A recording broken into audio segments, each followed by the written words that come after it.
बोलिए सूर्य भगवान की, छठी मैया की।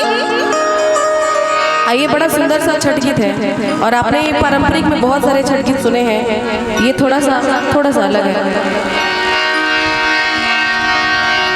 हरे छठी मई के करब बरतिया, भोर हरी में 4 बजे।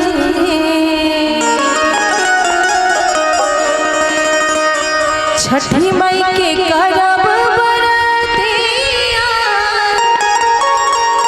भोर हरी में 4 बजे। ओ पियऊ लेके चलिए सिर पे तौलिया, भोर हरी में 4 बजे। देवरू लेके चलिए सिर पे तौलिया, भोर हरी में 4 बजे। छठी मई के करब बरतिया, भोर हरी में 4 बजे। छठी मई के करब बरतिया, भोर हरी में 4 बजे। ओ पियऊ लेके चलिए सिर पे तौलिया, भोर हरी में 4 बजे।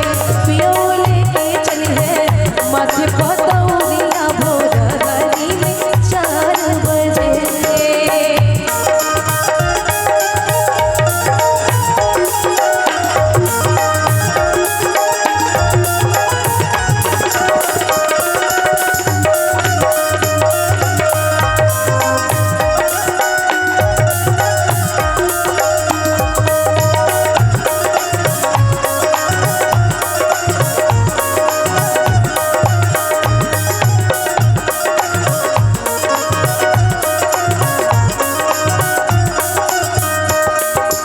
एहो सखी तनी चुनरी ले आवा, चुनरी लाके माँ के ओढ़ावा, माँ के ओढ़ा के रूप सजावा, जिंदगी आपन सफल बनावा।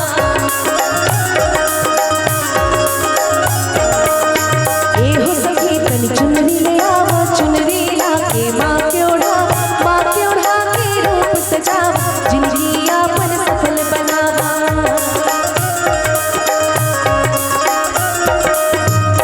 सुनाए हमारी सजनिया, तू घर की लक्ष्मीनिया हो।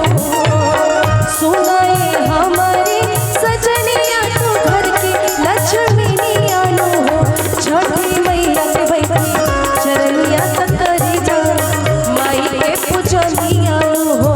छठी मैया के बैठी चरनिया तकरी जा, पूजनिया हो।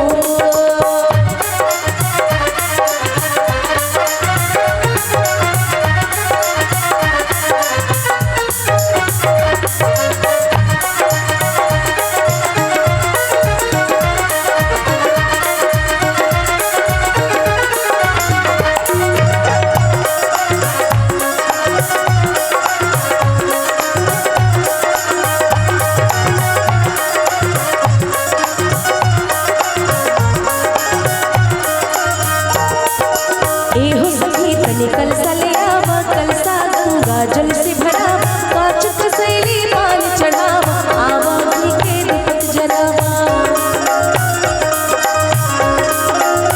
हाँ, एहो सखी तनी कलसा